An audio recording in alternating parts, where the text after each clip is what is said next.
Hello everyone, today we will start exercise 4.3 and the first question is name the angles in the given figure.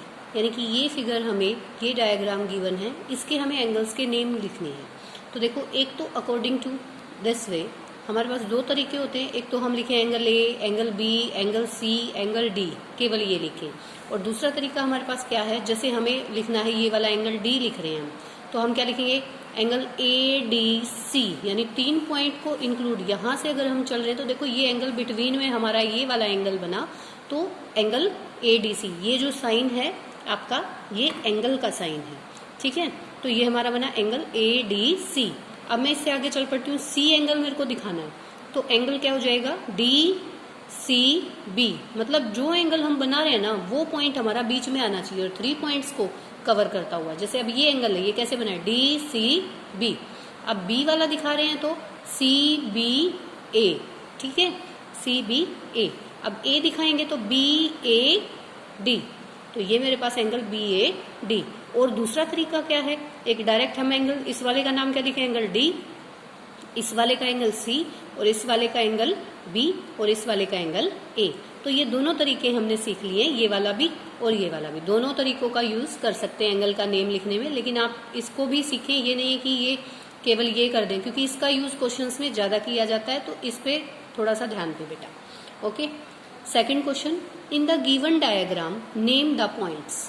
देखो, इसमें हमें points बताने हैं. जैसे जैसे पॉइंट्स वो पूछेगा वैसे ही हम बताएंगे. तो हमारे पास देखो क्या है, ये वाली चीज, ये वाला जो है डायग्राम गिवन है. यहाँ पे देखो ये एफ ओ और ये डी, ये बी है, ये ई है, यहाँ इसके अंदर ए है और ये बाहर की साइड सी है.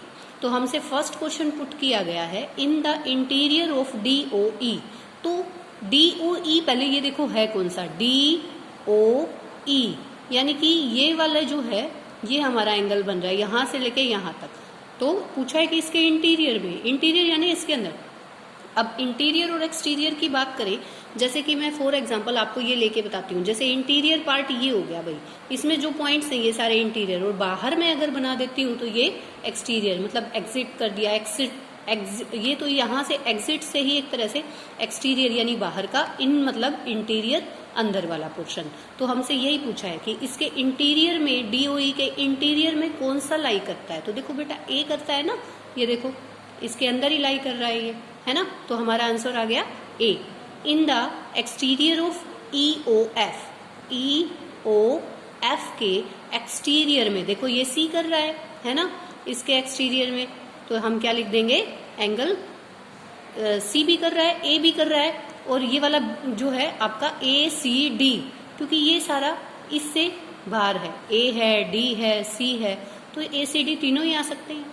अब पूछता है कि on angle E O F, E O F के ऊपर कौन सा पॉइंट लाई करता है. तो देखो ये बी पॉइंट नहीं कर रहा है इस लाइन के ऊपर, तो हमारा आंसर क्या आ जाएगा, बी. तो हमने तीनों पार्ट्स के आंसर ऐसे इस डायग्राम को देखते हुए दिए. इसको ध्यान से देखना है. इंटीरियर का मतलब मैंने समझा दिया, जो अंदर लाई करे. देखो इन दोनों लाइनों के अंदर कर रहा है भाई ये, ठीक है.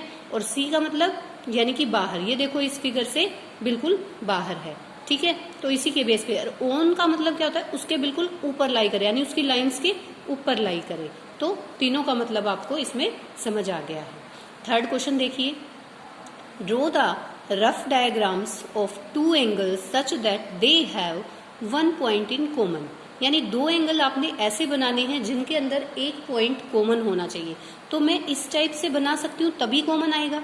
देखो, एक मैंने ए ओ सी और एक मैंने बी ओ सी, दोनों एंगल को ऐसे ज्वाइन करके ले लिया, यानी एडजेसेंट एंगल्स ले लिए मैंने. तो यहाँ पे देखो एंगल 1 और ये वाला हमारा एंगल 2, मैं इसको ले लेती हूँ.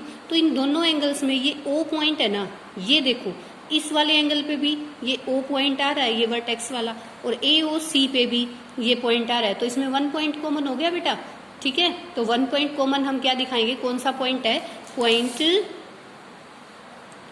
ओ is common, common in 2 angles.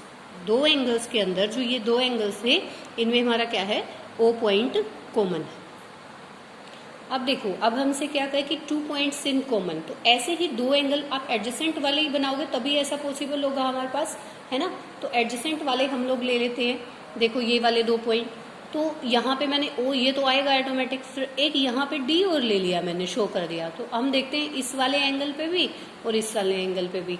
तो हम क्या लिखेंगे, पॉइंट्स, कौन से पॉइंट्स, ओ एंड डी, ठीक है। ये 2 पॉइंट कॉमन है, points O and D are common, इतना भी लिख देंगे काफी है। अब देखो 3 पॉइंट्स इन कॉमन, तो वही सेम फिगर मैंने बनाई और 1 2 3 मैंने 3 पॉइंट इस पे कॉमन दिखा दिए। हम लिखेंगे points, points O D E are common, ठीक है। तो इसमें 3 हो गए।